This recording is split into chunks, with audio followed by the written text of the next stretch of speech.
زندگی نے موت سے پوچھا، لوگ کیوں مجھ سے اتنا پیار کرتے ہیں اور تم سے اتنی نفرت؟ موت نے جواب دیا، کیونکہ تم ایک خوبصورت جھوٹ ہو اور میں تلخ حقیقت۔ حضرت علی رضی اللہ تعالیٰ عنہ فرماتے ہیں، مجھے تعجب ہے اس شخص پہ جو اپنی برائیوں کو جانتا ہے لیکن جب اسے برا کہا جائے تو ناراض ہو جاتا ہے۔ حضرت علی رضی اللہ تعالیٰ عنہ فرماتے ہیں، کوئی تمہارا دل دکھائے تو ناراض مت ہونا، کیونکہ قدرت کا قانون ہے، جس درخت کا پھل زیادہ میٹھا ہوتا ہے لوگ پتھر بھی اسی کو مارتے ہیں۔ ان لوگوں کو نظر انداز کریں جو آپ کو خوفزدہ اور اداس کرتے ہیں، جو آپ کو بیماری اور موت کی طرف لے جاتے ہیں۔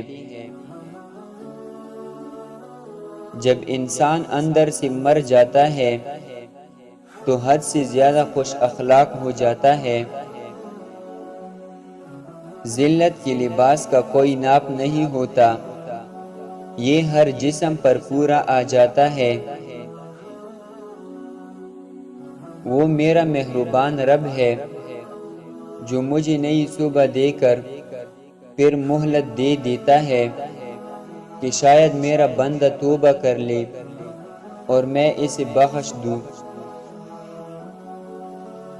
جب کسی انسان کے کانوں کو غیبت سننے کی لت لگ جائے تو چغلی زبان کا چسکا بن جاتی ہے اور کینہ دل کا سکون۔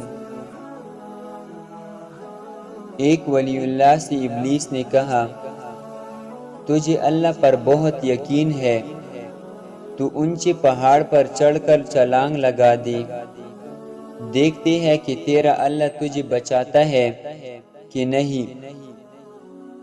ولی اللہ نے جواب دیا، یہ اللہ پاک کا کام ہے کہ مجھے آزمائے، میرا کام نہیں ہے کہ میں اپنے سچے رب کو آزماؤں۔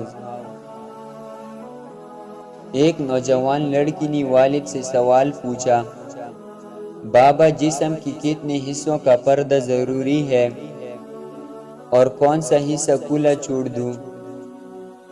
والد نے جواباً کہا، بیٹی جسم کے جتنے حصے پر تم جہنم کی آگ برداشت کر سکتی ہو اتنا حصہ کھلا چھوڑ دو۔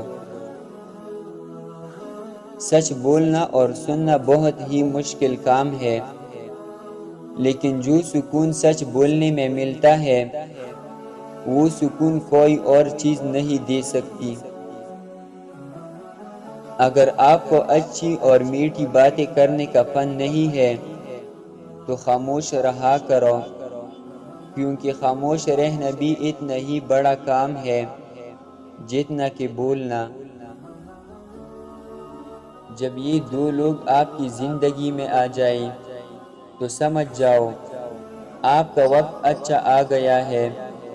پہلا وہ جو آپ کو ہر وقت حوصلہ دیتا ہے، دوسرا وہ جو سب سے چھپ کر آپ کو آپ کے عیب بتائے۔